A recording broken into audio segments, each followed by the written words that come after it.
Welcome to Your Anxiety Toolkit. I'm your host, Kimberly Quinlan. This podcast is fueled by three main goals. The first goal is to provide you with some extra tools to help you manage your anxiety. Second goal, to inspire you. Anxiety doesn't get to decide how you live your life. And number three, and I leave the best for last, is to provide you with one big, fat virtual hug. Because experiencing anxiety ain't easy. If that sounds good to you, let's go.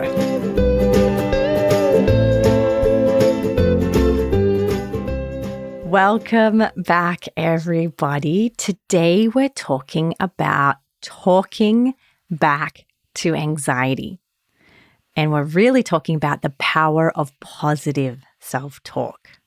Now, I know when it comes to this idea of talking back to anxiety, it can get somewhat controversial. In fact, even talking about this idea of positive self-talk can be controversial.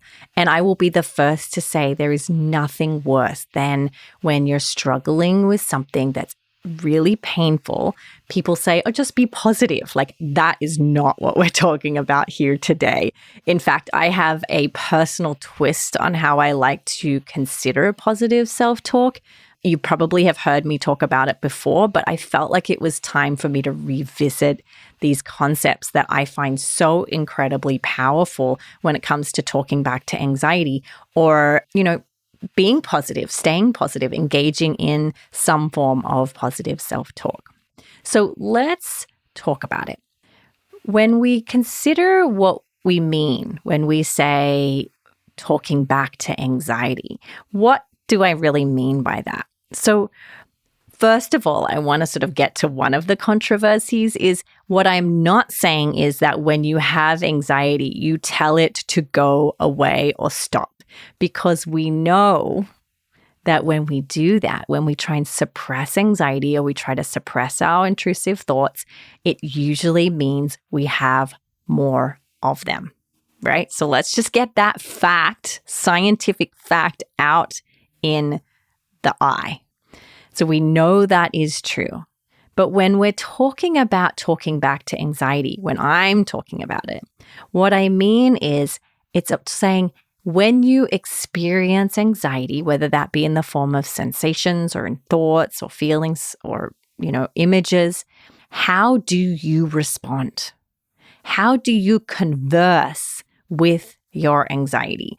I always make a metaphor with my clients, and I've done it here on the podcast before, that I always think of anxiety as this little short Lorax-looking guy that sits on my shoulder. For you, it might look different, right?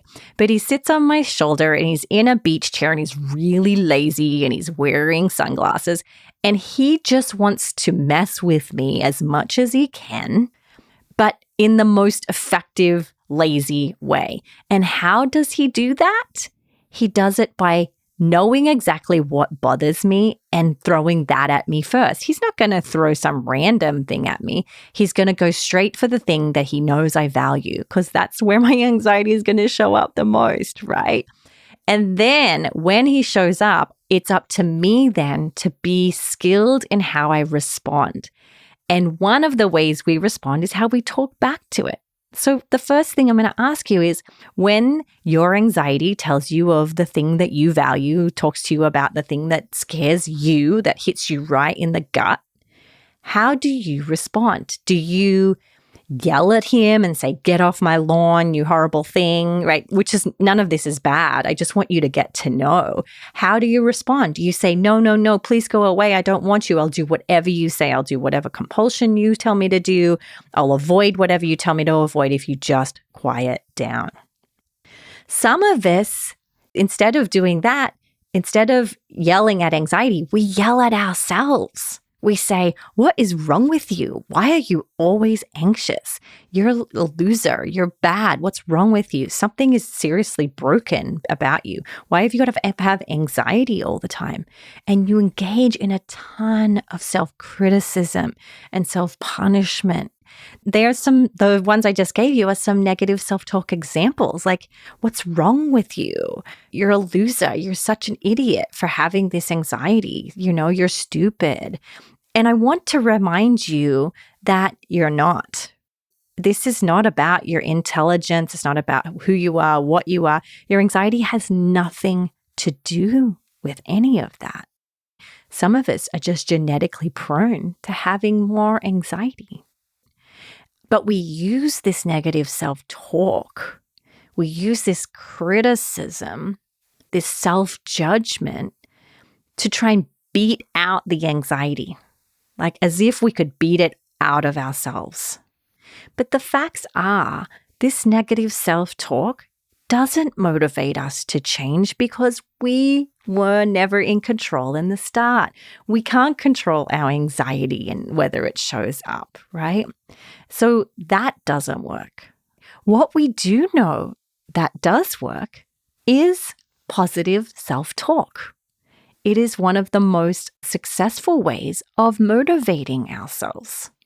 And so when anxiety does show up, I want you to explore how you might respond differently to whatever discomfort or whatever form of suffering you're experiencing. It doesn't even have to be anxiety. It might be pain. It might be stress. It might be sadness, any emotion. We can actually use these skills with any of these emotions. And so let's talk about what I mean by this. What does positive self-talk look like in my definition, not what you may have seen online? So number one, in my definition, positive self-talk, let me also say, let's talk about what it actually isn't. It's not just positive affirmations. While that's great, and if that works for you, by all means keep it. But for me, it never, ever lands. I could say, the world is safe and good things will happen and I'm a good person. And, I could say that all day long and it would not land. It would do nothing for my anxiety. Literally, it just doesn't. I've tried it and it really doesn't work for me. Positive self-talk is also not just telling yourself to be happy or relaxed. That is a huge issue, right? Because if you're having anxiety and you're just telling yourself how you quote unquote should feel, you're only going to feel judged. You're only going to feel less in control. You're only going to feel more hopeless about the situation. Okay, so we've talked about what it's not. And I'm sure there's other examples that I'll probably think of here in a minute, but that's what it's not. But what it is talking to yourself in a voice that I call the kind coach. For those of you who have read the Self-Compassion Workbook for OCD, I talk about this a lot in that workbook, but I also teach this in the course Overcoming Anxiety and Panic, which is learning how to speak to anxiety in a way that motivates us, that leads us more towards our values and our beliefs, that disarms the anxiety and instead of fighting it, tends to the fact that you are experiencing something really, really, really uncomfortable, right? And these are key components of overcoming anxiety and panic, right? In the course, we also go through cognitive changes, behavioral changes, a lot of skills, a lot of mindfulness, a lot of self-compassion. So if you're really wanting to do a deep dive, you can go and check out that course. Go to cbtschool.com. The course specifically is called Overcoming Anxiety and Panic. But for today, let's just talk about being a kind coach. A kind coach, if you were actually thinking about a coach that you've had in the past or an ideal coach, if you were training for something, a marathon, let's say, or a competition or something, a kind coach wouldn't berate you for struggling because we know, as we've already talked about, that beating yourself up and criticizing, it might propel you into some change, but it also creates more anxiety. And we're here to try not to make anxiety, just for the sake of making more of it, right? So we know that self-criticism isn't beneficial. We know that, telling someone of their faults and their weaknesses, that only makes us feel worse, and it usually sends us into a shame response. And when we go into a shame response, the normal human response is to slump over, to get really tired, to feel very unmotivated, to sort of be sort of stuck in this slow moving body where everything feels heavy, right? So that doesn't help us, right? That makes it worse. The kind coach knows your challenges, but it also knows your strengths, and it uses your strengths to motivate and propel you towards the thing that you want. So let's say you're having anxiety. The kind coach would talk back to anxiety by saying, I see you're here. It's cool. It's okay that you're here. I was planning on recording this podcast today at 11 o'clock, and I know you want to tell me about all the terrible things that might happen today, but I agreed that I was going to do this, and it's really important to me that I do. So you could come along, and I'm going to let you be there while I record this podcast, right? Now, you might hear that none of this is me saying, I'm going to record this podcast and I'm going to be happy and I'm not going to have any problems with it and I'm going to finish it and I'm going to feel ecstatic and free and overjoyed. Like, that's not what we're talking about. That's one example of positive self-talk, but that's not what I'm talking about today. And that's not what I'm encouraging you to do. I'm encouraging you to learn to be the kind coach for yourself, meaning you are the one who shows up for you when anxiety shows up, right? Often when we're anxious, we step out of that role and we actually go to someone else to try and make us feel better. We go to someone else to reassure us. We go to someone else to soothe us. And while there's nothing wrong with that, we'll miss an opportunity to be there for ourselves, to be the one who soothes us, to be the one who says, hey, I see that you're going through something hard. I see that this is uncomfortable for you. Now, to sort of get a little more deeper here is if we were really going to talk about positive self-talk examples, we would also include the kind coach reminding us that we can do hard things. When I think of positive self-talk, I don't think of you're the best, you're great, everyone loves you, you're perfect. I think of positive self-talk as being it believes in us. It believes in our ability to really settle into hard, uncomfortable things. In the world of social media, and a lot of you guys know I'm on Instagram a lot, I constantly see people saying like the 5 quick tips for anxiety or, heal your panic attack fast. And they're selling you on quick fixes and making it easy. And I don't believe that that's helpful. I think positive self-talk for anxiety shouldn't be about saying it's easy and quick to get over. It should be about saying, you can do this.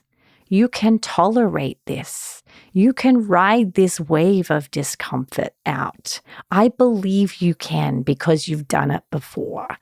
Or I believe you can because humans are incredibly resilient. Even if you haven't done it before, it's a skill we will learn together.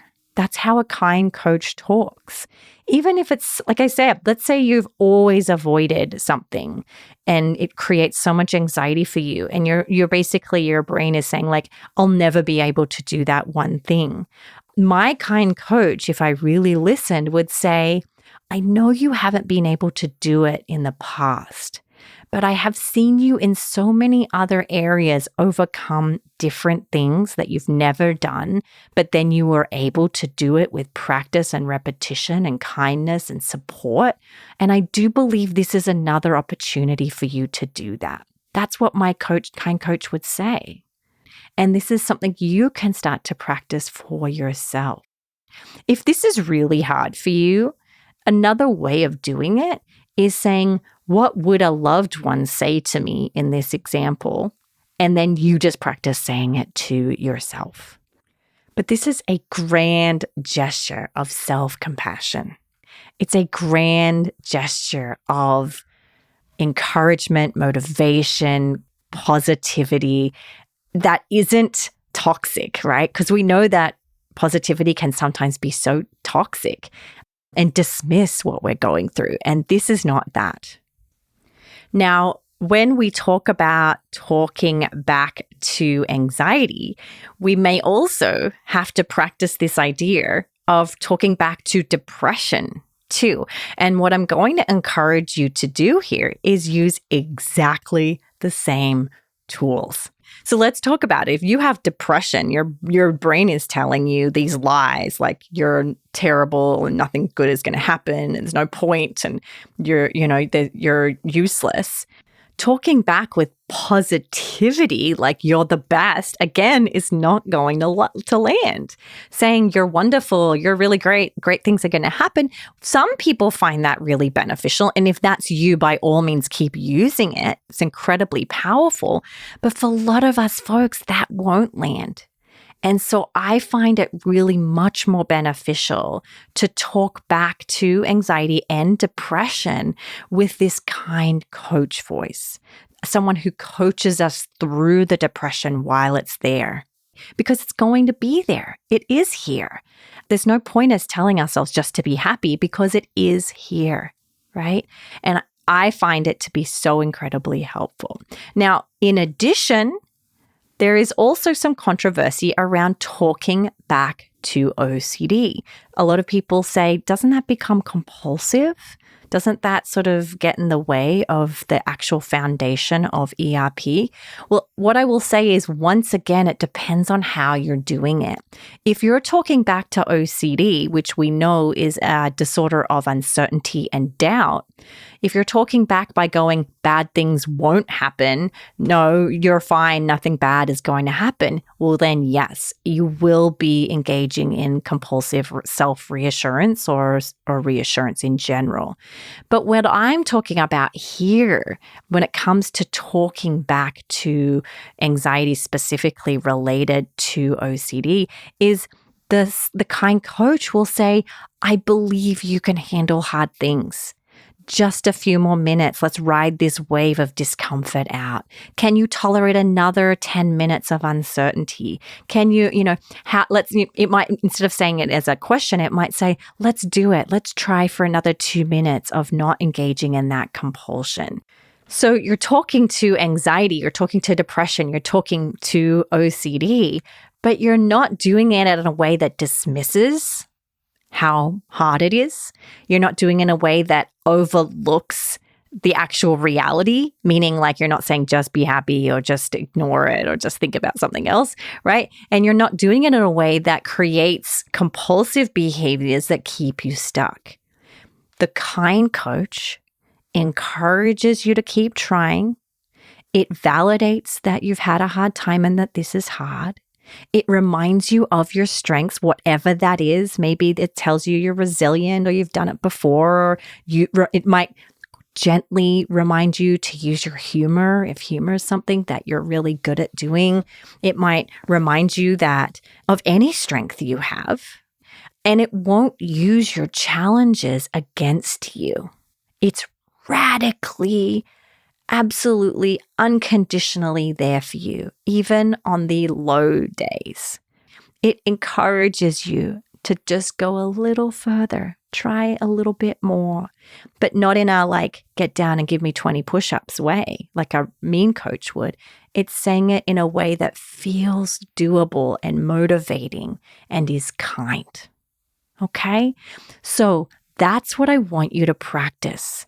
And this, guys, is a skill that you have to practice, meaning you won't do it for a couple of hours and then feel on top of the world. Again, this is not about ridding you of your reality of true discomfort. It's something we practice every day during the easy times and the hard times.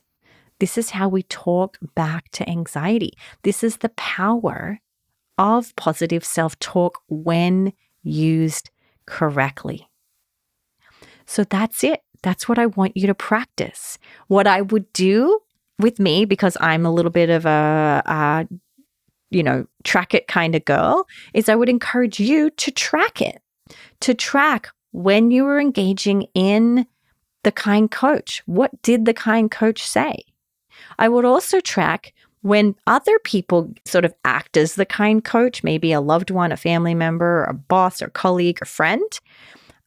Really track what it is that they said to you that helped you propel yourself towards behaviors that are positive in your life, and use those to help you really strengthen your own kind coach voice.